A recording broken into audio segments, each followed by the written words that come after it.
Are you and your spouse on different pages when it comes to money? Do financial discussions often lead to arguments? Imagine a marriage where money talks don't end in tears or slam doors, where you and your spouse are on a united front tackling your financial goals together. Sounds too good to be true, doesn't it? Well, stick around because on today's episode, I might just change your relationship and your bank account for the better. Today, we're diving into how couples can effectively manage their finances together with insights from Karen Hackman. She's a couples financial expert, so you don't want to miss this show. Now, before we jump in, if you missed yesterday's episode on how do I work at cultivating Christian community, make sure you go back and check it out. You can listen to that as well as all of our episodes at askralph.com. Yesterday, we talked about how some powerful ways to deepen your financial connections. And again, you can find that at askralph.com. Well, now let's start with a message from one of our listeners. Funny as this, but it's Karen. We're going to have the interview from Karen here in a minute, but Karen wrote me this note. She said, "Dear Ralph, my husband and I have been married for 5 years and we still can't seem to get on the same page financially. I'm a saver, he's a spender, and every conversation about money turns into an argument. We talk about everything, and I feel like we have a really good communication skill, but not when it comes to our finances. How can we find common ground and start working together on our finances?" Well, Karen, I am so glad you reached out. Your situation, I hate to say it, but it's more common than you might think, and it's exactly what we're addressing on today's show.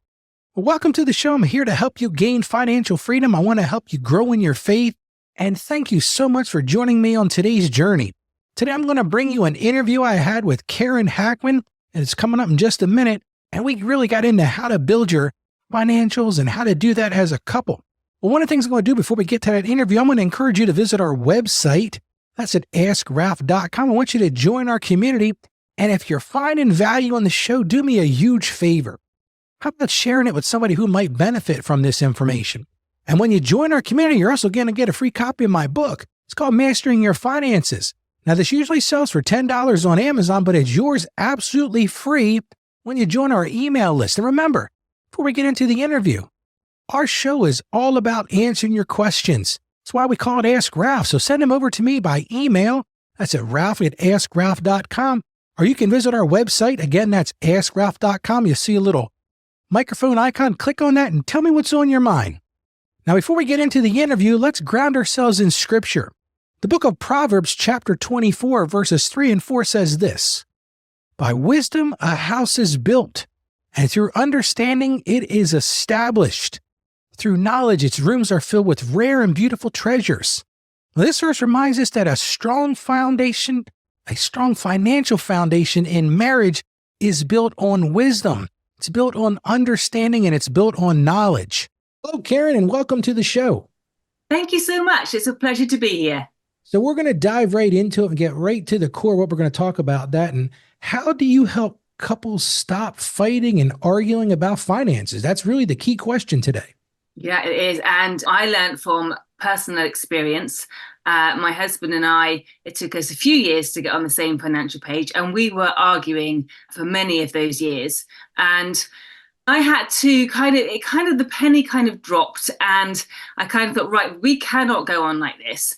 And so I had to take a step back and think about, right, this is obviously not working. What can I do? So I encourage my clients that one person has to be the grown-up in the relationship, and you have to think, this isn't working. Take a step back, because I don't know about you, Ralph, but when you are in a negative kind of frame of mind, it's a downward spiral, and you have to step back and pick yourself up and go, right, this isn't working. Let's do this differently. So that's when I decided to, instead of when my husband's had a very negative and reluctant mindset when it came to talking about money. So I had to find him when he was in a good mood and then say to him, look, can we talk about this at the weekend? Because I couldn't spring things on him. Like, classic example is, I am a morning person and I'm awake with the birds, and he is a night owl.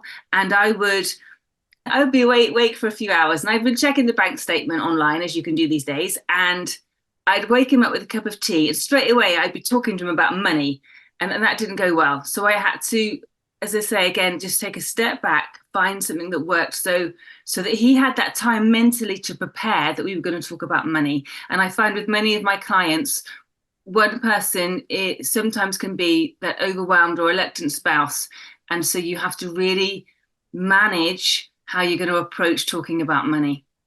And Karen, you said it took 18 years. Yeah. So, what do you have as tools to help people not wait 18 years to make this work? In fact, I was telling you before we started, I'm going to be recording an episode tomorrow on a newlywed tax checklist. And one of the things I say in there is that you really got to get yourself in the same financial mindset together, even before you get married. What are your thoughts on that? Yeah, well, I try to reach out to newlyweds or people that are newly engaged, just so they can start off on that right footing. Because even though we had marriage mentors, we had marriage prep classes at our church, we had a financial advisor, nobody said to us, are you sitting down? Are you creating a budget or a spending plan, whatever you want to call it? Are you doing those things? Do you know how much debt you have? Because it is normal now to have debt, unfortunately, and we don't need to be ashamed anymore. We need to bring that out in the open. So I just say to couples, all the cards on the table, let's be open and honest. Let's have an environment of a non-judgmental environment where we're calm and nobody's going to hit the roof and walk out and slam the doors because this isn't what you thought. Let's just be really calm and maybe have some nice drinks and maybe some nice food to go with it. And let's just be really open and honest with one another. And then where you're starting from, and you can make a plan. You can make some money goals, which is really good fun. And then you can kind of make a plan to go forward. One of the things I found in my practice over the last, I guess, 30 years I've been doing this, is that generally the woman in the relationship kind of takes over the financial reins of the house. Has that been your experience as well? And is that a positive or a negative in your view? I think as long as you are talking to each other and the other one knows what the other one is doing. So I have a variety of experience where some couples, the husband is in charge and he knows exactly what's happening, but doesn't communicate that to the wife. And the wife goes out shopping and then comes back and the husband's really cross because she's overspent, but she didn't know how much to spend. So you can't really tell her off for that because there was no communication there. And in other couples that I've worked with, they've had separate bank accounts and it's kind of worked, but they don't really know what the other one's got or hasn't got, what if they're in debt or if they've got savings. So one couple I worked with, they've been married for over 13 years, hadn't really talked about money. And it was just helping them to see if you work together, you could perhaps encourage each other, be each other's cheerleaders, support and challenge each other, and you can create some of those fun money goals and help each other with those. It's funny you said that. When my wife and I got together, and it'll be 24 years in September, one of the things I said to her was, we need to talk about finances. I mean, you think about the couple's intimacy, right? In so many ways, but how is it so complicated to get intimate and talking about your financial situations? And what I've experienced with my clients is that sometimes people have some real dark hidden secrets they don't want to talk about. What do you do to facilitate those discussions when you've got one party that's, very clammed up and, doesn't want to talk about it? But you and I both know that not talking about it isn't going to resolve the issue. Yeah, what I find is that if one spouse is on board, the other spouse might sit there very negative, cross arms, doesn't want to talk about it, be very quiet. Then after a few weeks, they kind of see the progress that the wife is making, and then they kind of come around and they're more open to talking about things. And in my experience, I find that it's because they've had like a negative upbringing with money, and I don't know about in America, but in the UK, it's very much we don't talk about money. You don't talk to anybody about money, and so it's saying it's okay. And I said earlier, it's okay to be in debt. It's okay not to know things. And if you go, and some people have that proactivity where they can go and find out things, but others don't know because they don't know where to go and find help. But thankfully these days on the internet, for people like you, Ralph, it's very easy to find out what we can be doing. So I just think they have to know you, and we have to build up that trust together. And we have to create that calm, non-judgmental environment where they can feel free and they know that they won't be judged and they won't be shouted at and they won't be looked down upon because of maybe what their beliefs or the situation that they find themselves in. I'm assuming one of the things that you push, and I talk about this on my show all the time, is create a budget. Well, how do you Amen. do that as a couple? Think about that for a second. My son and my daughter-in-law, they just got married, I want to say about a year ago. And my son is very much the financial guru. And, he handles the whole thing. But I don't know that they've ever sat down and put together a budget. How do you work with couples to do that? Well, I find that the word budget puts a lot of people off. So I have called it an intentional spending plan, which seems to go down better. I think that word budget has so many negative connotations where people think they're going to be restricted and they can't go out and spend any money. They can't go out and have any fun. So in my intentional spending plan that I hope, Ralph, you'll be able to put a link in the show notes below for that. Really, I'll do that. And I love that term. I might just have to steal that from you. Do because it works, because people do think with a budget you can't spend any money. So it's deprivation. That's all they hear is deprivation. Yes. And you can't do this and you can't do that. But I mean, to me, a budget is a freedom plan. Yeah, for me, it's empowering. And we've really learned that. So we've learned that it takes about 3 months to get this spending plan kind of where you want it to be. So I encourage people just to keep going and not to give up. And it has, your general income, your outgoings, your flexible outgoings, and your fixed outgoings. And then also in that budget line, you have some fun money, and you see people go, oh, I can still have some fun with my budget, and they can see where it's. And when you create that spending plan, I know that you know this, Ralph, that you can see it's the intentional spending plan that I created is very simple, because I created it for my husband, who was, as we've said, overwhelmed when it came to talking about money. So I didn't want something to overwhelm him even more. I wanted something that was super simple. There are no bells and whistles with this. The whole year is on one page, and you can see your debt and you can see your savings. And if all goes well and you stick to this spending plan, you'll see the debt decrease and the savings increase. And it's a bit like a game, Ralph. You kind of get excited when you see those numbers change and going in the right direction. And I call it gamifying your finances. And then together, and it's created on a Google Doc. So you can both kind of play with the numbers and see where you're at. But I do encourage people to spend some time at least once a month. And for us, it's around payday. And it's forward thinking. A lot of people think that budgets are looking at the month that's gone by. But I believe that if you're looking at the month, you need to look at the month ahead and then make those plans, and to be flexible as well, because sometimes, as we know with this cost of living crisis, and sometimes things don't always go to plan, and to know that this is not fixed in stone, it can be changed. And just to give people that flexibility and that knowledge to know that you're moving in the right direction. And sometimes it's 3 steps forward and 2 steps back, but as long as overall you're going in the right direction, that's a really good, encouraging thing to see. So, Karen, I got a zinger for you here. How do you deal with those situations when there's a big difference in income between two parties? I know I see this all the time in my practice, and it does create some frustration sometimes. What have you found in your work and your practice and the things that you do to help bridge those gaps? Yeah, I just say to couples that you're a team now, and it's really great if you can merge your finances, and you should just move away from this is my money, this is her money.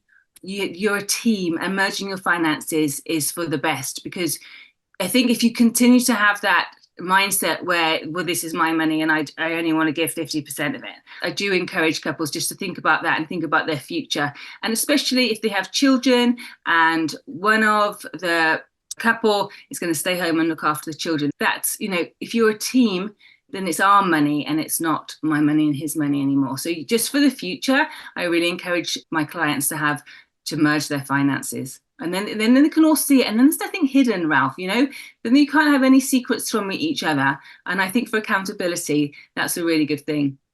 Well, I agree with you. And you alluded to something a few minutes ago. And what we don't often consider is what people are bringing to the table. What did they grow up with? What was the dynamic around their home? And that's tough because you might have come from a place where maybe your cable TV was getting shut off all the time and your electric was getting shut off all the time. So you've really circled the wagons and you've got this position of, I am never going to be dependent on somebody else. I'm never going to let my guard down. How do you deal with that, Karen? Because that's a tough thing. It is a tough thing. And to be open and honest about what your family situation has been will really give your spouse a really good understanding of maybe why you're so negative or why you've just got such a frugal mindset. I've lost my train of thought now. Completely lost my train of thought, Ralph. And I've remembered. I do that all the time. Don't feel bad. Sorry. So I always say that where you've come from two different places. And neither is right and neither is wrong. But now you are a couple, you are a new couple, you're creating a new family, and you've got to create a new page for each other, and you've got to create a new beginning and work with that. And just maybe leave those negative money connotations behind and celebrate the good things that you've learned and the good things that you've brought to the table, and then maybe go and do some research on financial planning, and maybe there's so many fantastic podcasts and books out there that there is no reason for you not to be aware of how you can improve your finances these days. But just remember, where you've come from is going to be different from where your spouse has come from, but neither is right or wrong, and you just got to create a new page now. So Karen, let me give you a what if. So husband, wife, just get married. What are the top things that they need to do financially right from the start to make this a successful union as it relates to finances? Yeah, I love that question, Ralph. What I would say is put all your cards on the table. Talk about debt. Don't be ashamed. Let's see if we can get this debt gone, and then create a budget together. And it has to be realistic. That's the word I was looking for. A realistic budget. And things are going to go wrong. So just plan for those and be flexible. And then I would say, create some money goals, create some fun money goals. Yes, let's get debt free. Let's build that emergency fund, but then let's go and have a nice vacation. Let's, maybe take the kids to Disney, or let's do something that's really our wildest dreams. And when you work as a team, you can achieve anything. And just being each other's cheerleaders and knowing that this is what you are reaching for is really good fun. And let's say you're going on a vacation, you plan it together, you budget together, you get those savings together. There is nothing better than delayed gratification and going on that vacation, knowing that you've worked as a team to make it happen. One of the things I told you, my oldest son just got married last year, and he called me about 2 months ago and he said, Dad, he says, how do I know when it's the right time financially to start having children? And you know what? I said to him, I said, son, that is a very good question. I said, because to be very candid with you, I don't know that you're ever going to find that perfect opportunity. Yeah. I said, there are 12 different things that could go wrong. There's 12 different ways to look at this. Does your wife stay home and take care of the children? What does that look like? Karen, what do you tell couples that are asking the same question? Because I'm sure you get that question. Yeah. And like you, Ralph, I tend to say there's never going to be a good time. You just have to make sure that you both have the same expectations. Who's going to stay home, look after the child, or are you going to put the child in nursery? Or, things that there are so many options out there right now.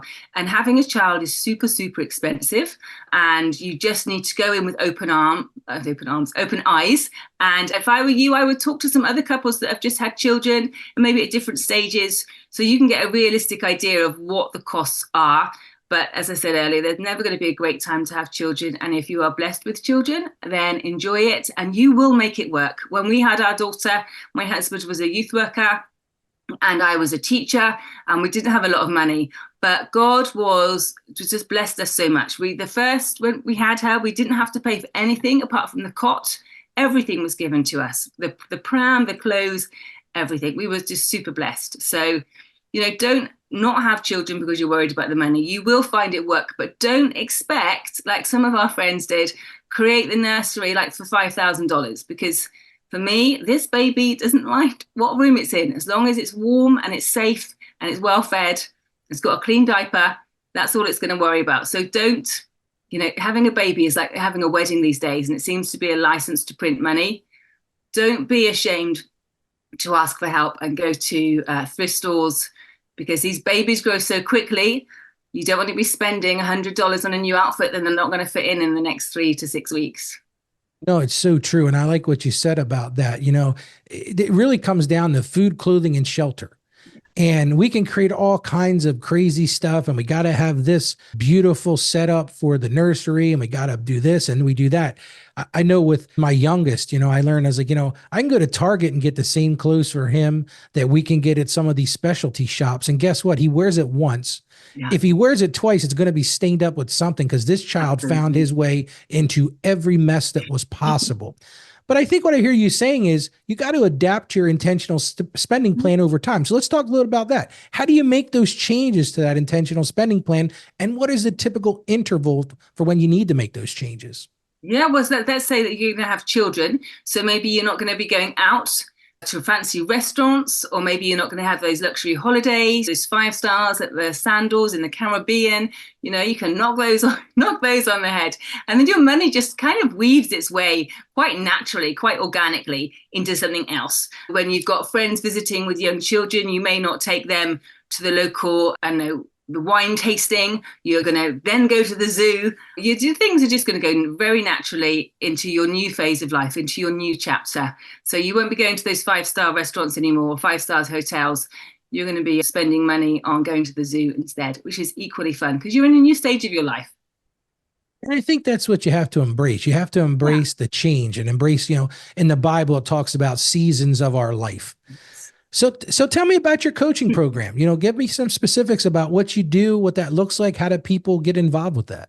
Yeah, well, my signature framework it's a 5 week coaching program called Get on the Same Financial Page as Your Spouse. And it's for couples who realize they haven't been talking about money and they want to change that and they just don't know where to start. So I've created this program that goes from talking about your money mindset, where you are now and where you want to be. And at the end, we create that intentional spending plan. And it's great because we end up talking about things that they've never really discussed before. Like one recent couple were talking about university fees for their children. They were talking about writing wills and how important that is, powers of attorney, things like that. So it's just very relaxed. And I'm not a financial planner, as you know, so I don't tell people what to do, but I just ask those open-ended questions where, what do you see? How would you like to improve? Where can we go? And I'm a bit like a cheerleader, but a bossy big sister all at the same time, just helping people in that calm, non-judgmental environment where we can just be open and honest and talk about things that you wouldn't really talk about with, even your best friends or your parents. Aaron, do you find yourself becoming the mediator at times? Thankfully, not recently. I haven't, no, because they come to me and they know what it's all about, and we have like a meeting on Zoom before where they sign up to the program, and so they both come in with open eyes to know what we're going to be doing. Sometimes there's one spouse more keener than the other, but then when we get that, when that kind of that ball gets rolling and they can see what they can be doing with their money and seeing how they can be having some fun with it or supporting family or friends, and then they kind of both jump on the same page, and that's great. And that's really exciting for me to see that change in relationships, and that's what I love doing what I do. So, what's been the most crazy or unusual thing that you've talked about during these coaching sessions? Oh, that's a good question. I don't know. I think for one couple I worked with, they were it wasn't really crazy. It was kind of like open their eyes so they can see that they needed an emergency fund. So, and a lot of people I talk to, not a lot of people, I can't get my teeth in today, can I, Ralph? A lot of people I talk to, and when we talk about emergency funds, they're like, oh, that's a good idea, because they haven't heard of that before. And so that's really important. And I just enjoy talking to people about how we can improve their finances and how they can prepare for the future. Is that where your passion is, Karen? Is that what you see your mission field in life is to really Yeah, come alongside people and help them? What's so rewarding absolutely. about that for you? What is the reward for you? For me, but because it took us such a long time to get on the same financial page in my marriage, and when my husband finally said, okay, let's do this, meaning let's get out of debt together, let's work as a team, the hope in me was just bubbling over. And I just thought to myself, I cannot be the only spouse that struggles to talk about money with their spouse. I cannot be the only person. And I listened to podcasts and I read books just to get like a little tiny piece of advice on how I could work with my spouse. And so that's my passion. That's helping couples to get on the same financial page and work together, because I know what a game changer it can be for your marriage. And I just want that for everyone that I meet. That's awesome. And I do a Christian podcast. That's a big part of what I do. And I know Yeah. you're a fellow Christian. So how do you bring your Christianity into what you do? Well, many of my clients are Christians as well. Not all of them, but many of them are. And we pray at the beginning of our meeting, which is lovely. And then we kind of bring some Bible verses in. And when we talk about tithing, how important that is, because that's in the word. And then other charitable giving if they want to. And so that's just really just open and honest. And our struggles too. We talk about our struggles openly. And because it's not always perfect, is it? Things go wrong in the washing machine or the boiler or the car may break down, and these things happen. And yes, it's frustrating, but it's okay because we're still alive and we've still got hope. We can be flexible and then keep moving on.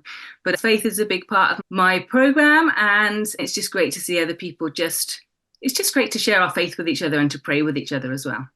Feel the same way. Like I look at my show as my mission field. Yeah. Daily I look at it as if I can help one person, if I can help, like in your case, one couple get past that difficulty, get past that. Now, one of the things that people don't know about you is you're from the UK, but you don't actually live in the UK. No, that's You're right. in Kenya. So you got to tell us about how did you land in Kenya of all places? Yeah, if you had told me when my daughter was born that when she was 18 months, we'd moved to Bermuda first. And then when she was 5, we'd moved to Kenya, I would never have believed you.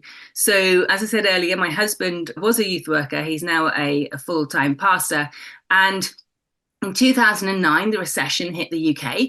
And in UK churches, when the recession hits or people are short of money, they stop tithing. And then the youth worker is always the first to go. So we knew that Wayne was, it was going to be a tricky time for us. So he started looking around for jobs. And then he was offered a job in Bermuda. And at first I was like, oh, but we've got, I had a lovely teaching job here, and I really wasn't that keen. And then he showed me the YouTube's top 10 beaches in Bermuda. And I said, okay, let's give it a go.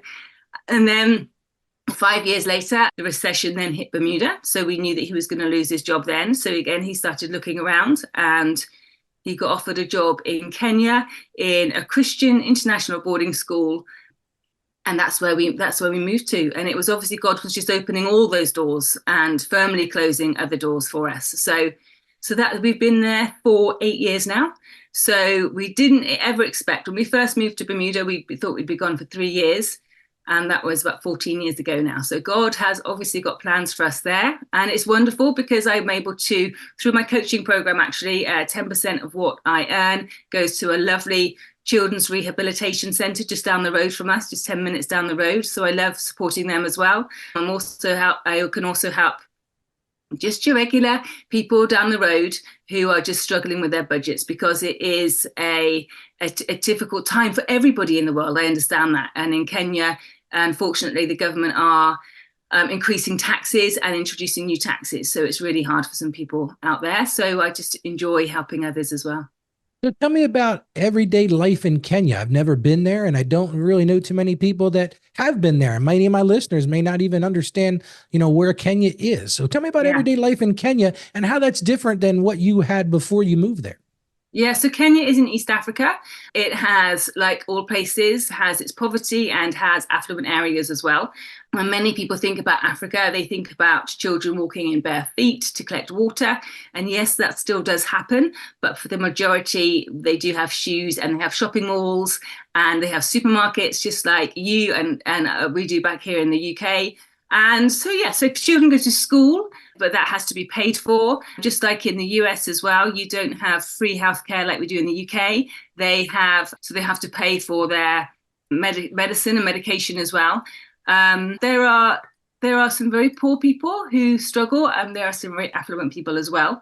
It's an eye opener. It's an eye opener. People are very happy, and actually Kenyans are very resourceful, and if you throw anything away, they will use it and find a purpose for it. They are a very loving Christian, strong Christian. They have a strong faith, community, country, and yeah, they are very kind people. So I imagine being involved in religious with your husband Mm. creates even more financial interesting situations. I know I've got a lot of listeners who are pastors or Mm. wives of pastors. What is different in that? Is it that much different? Are there other stresses? I mean, you mentioned that sort of the recession was following you, Mm. and Yeah. that's tough. How do you manage that? Yeah, we have. So for us, we just put our trust in God because He's obviously called us into this ministry, and we know that Amen. He's got a plan. Thank you. And so we just go with the flow. We just, God's opened these doors for us, so we know that's where we should be right now. But as you say, pastors all around the world, I believe people come to them in their need. And earlier on in our marriage, I knew that people would go to Wayne because he's very generous, and that's one of the reasons I love him.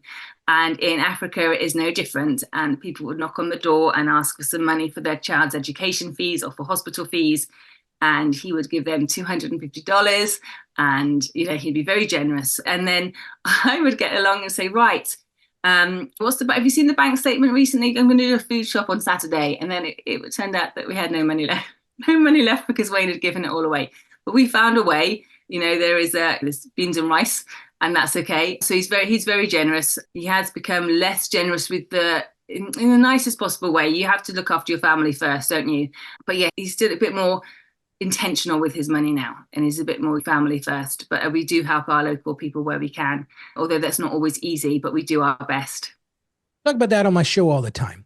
And that is, in order to help others, you've got to shore up your financial house first. And that's Mm. one of the things I try to stress. And is that something you talk about with your couples as well? Is it, you're never going to be able to bless others Mm. if you're not managing, I call it stewardship. If you're not stewarding the resources, and the truth is, and I think you would agree with me, everything I have, everything you have, it's not Mm. ours. Yeah, It's given absolutely. to us by God. So Yeah. it's our responsibility to steward it. And one of Mm. the things I say continuously on my show is that you are never going to bless others until you bless yourself and you Yeah. learn how to steward those resources. Do Yeah. you feel the same way? Yeah, absolutely. And that's one of the reasons that we have on our spending plan is so many like categories and sinking funds. So to make sure that we've got money when we need it to do those things that we need to do. And I'm not talking about exotic holidays, luxury times by the beach, just to make sure that we've got our house in order, that we can put food on the table, we can put fuel in the car, that the car, if it breaks down, we've got that backup emergency fund. And then you make sure, and in my intentional spending plan, it's got giving as the top line, because you must make sure that you are giving. And even though that sometimes that's hard, you have to acknowledge that that's what the word says and that's what God wants you to do. And you step out in faith and you do it, and everything will be okay. And you know that. That been a difficult discussion. I did a show about 2 weeks ago on tithing, and I talked about, tithing is not even the minimum. That's the minimum. Yeah, Because the absolutely. Lord says he loves a cheerful giver. But Mm. when you approach this with couples who maybe they aren't going to church, maybe they say they're Christians and it's Mm. not for me to say they're not Christians, but they don't even understand that concept of, whoa, wait a minute. You want me to pay God first? Yeah. How do you deal with that? Because I agree with you. I think that if you start there, the blessings follow. But how do you deal with that for somebody, husband and wife, who don't really have a concept of that? Because one of the things I find funny in my practice, I do a lot of tax work. People come in and get their taxes done, and I'll say to them, "Hey, did you do any charitable giving?" You say, "Ralph, oh, you're never going to believe this. I gave a ton to the church last year." And I say to them, "Well, how much is that?" I say, $200. And I said, "Okay." And I don't mean to be judgmental, but I look at their tax return, they made $200,000. Yeah. Yeah. And I said, "You gave $200." Mm. And it's not really my place, although as I get older, I'm getting more bold. Yeah. But how do you deal with that with a couple that they don't really have that, I want to say upbringing, or they weren't brought up in a way that, you pay God first and then what you have left, you pay your first fruits, they talk about in the Yeah, Bible. that's How right. do you Yeah. deal with that, Karen? Yeah, and I think like you, we don't like to give advice and to tell them what to do, but just to open their eyes and to know, in the Bible it says at least 10% tax. And sometimes I just say, sometimes I might even bring my husband in, just have like another kind of separate coffee time with them, and just to thrash around their ideas and just to talk about it. Because he's obviously more theologian than I am, he's being a pastor. And then I just leave it with them, and then over the weeks they say, okay, we're going to increase this giving now, because they feel called, and just giving them the time to talk about it, to pray about it, to think about it. And I find most of the time they increase their giving, so which is great. Yeah, and I tell people if it starts at 1%, start at 1%. And then next month or the 2 months after that, do 2% Yeah. and grow into that. And what you're going to find, and I'll tell you, I found it in my own life, is that it grows because God is with you. He's with you the whole time, and he makes a way. I remember my wife and I were first married, and we were really struggling, and it was funny, like a check would pop up, an insurance refund or something like this. And I would look at her and I'd say, wow, that's not something we were planning. But the truth is, if you plant those seeds of tithing and you get involved with the church, I think those things just come along with it. Well, Karen, I think we've had a great discussion today. How do people get in touch with you? What's the best way to get in touch with you? Oh, thanks, Ralph. Well, you can email me at hello@moneyandmarriage.net, or my website is moneyandmarriage.net. And I've got some freebies on there, which I would love to share with your listeners, your viewers. So just have a look out there and just see what you like and what you can do, what you can sign up for. And I'd love to hear from you. I'm also on Instagram. I'm sorry, Wayne, you're in the picture. I'm really sorry, Ralph. You want to come and say hello to Ralph while you're here then? Hi, Ralph. Sorry, Ralph. Wayne, how are you? I'm very good, man. How are you? Sorry, I'm very good. Phone. We're speaking all about good things with you. Yeah. She's an amazing financial coach. That's awesome. I'm really sorry. It's okay. This is real life, right? It's real life. But no, listen, and I might leave this in because the truth is, look, here's the deal, right? We've been talking about couples here for 30 minutes, right? Yeah. But that's your partner. He is. That's your mate, right? That's your soulmate. Yeah, and he so, is my soulmate. But I'm just saying, and one of the things I thought was really cool what your husband said to you, she's great at this. Yeah. And, one of the things, and we'll get back to talking about where people find you, but one of the things I think that your husband just brought out, and it's so sad that I see this every day, is support your spouse, encourage your spouse, be the cheerleader for your spouse. This is, God put you together for a purpose. The Bible talks about you become one flesh. And a lot of people in today's culture where divorce is every day, they don't look at it that way. Oh yeah, we get along pretty well, but I have mine and he has yours. But it's so awesome for me to, what you said is about like, we're doing this together. So anyway, that was a cool, so we got to meet Wayne. Now, Wayne is the theologian of the group. And so if people want to talk with you, maybe they can talk to Wayne about some theological things, but go ahead back to what you were talking about. And your website is beautiful, by the way. It's very appealing. It's very engaging. And I will put all of that in the show notes. Thank you so much. I appreciate you. People can also find me on LinkedIn, Karen Hackman, or on Instagram, Money and Marriage 2, and that's the number 2. Thank you so much, Ralph. I appreciate you. Oh, you're welcome. And thanks for joining me today. No, thank you so much. God bless you. God bless you as well. What a great interview. To wrap up, remember that financial harmony in marriage is about more than just numbers. It's about communication. It's about respect. It's about those shared goals. You got to start by having an open, honest conversation with your spouse about money. You got to set aside judgment and really listen to each other's perspective. Then you got to work together to create a financial plan that considers both of your needs and goals. Well, thank you for tuning into today's episode of the Ask Ralph Show. I truly hope you've gained some valuable insights to help you and your spouse become a financial dream team. And don't forget about tomorrow's show when we'll be discussing what are 9 reasons I should still write checks. No, I'm not going back to the Stone Age. It's a topic that might surprise you in our increasingly digital world. Now, maybe after listening to today's show, you're feeling a bit overwhelmed by all this information. I'm going to encourage you. Don't worry. I'm here to help you.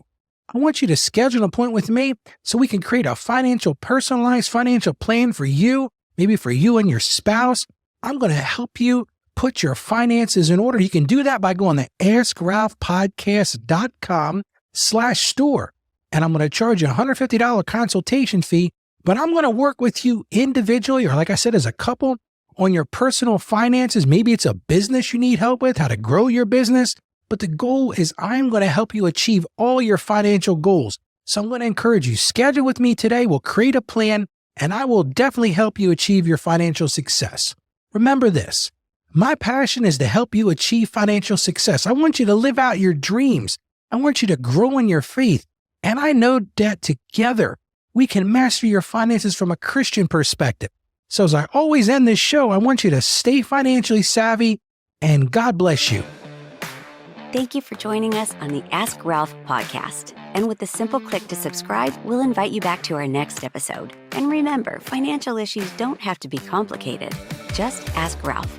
The information contained in this episode of Ask Ralph is based on data available as of the date of its release. Saggio Accounting Plus and Ask Ralph Media, Inc. is under no obligation to update this content if changes occur. Applying this information to your specific situation requires careful consideration of all facts and circumstances, and any information provided is not to be considered as financial, tax, or legal advice. Please consult your tax advisor or attorney before acting on any material covered.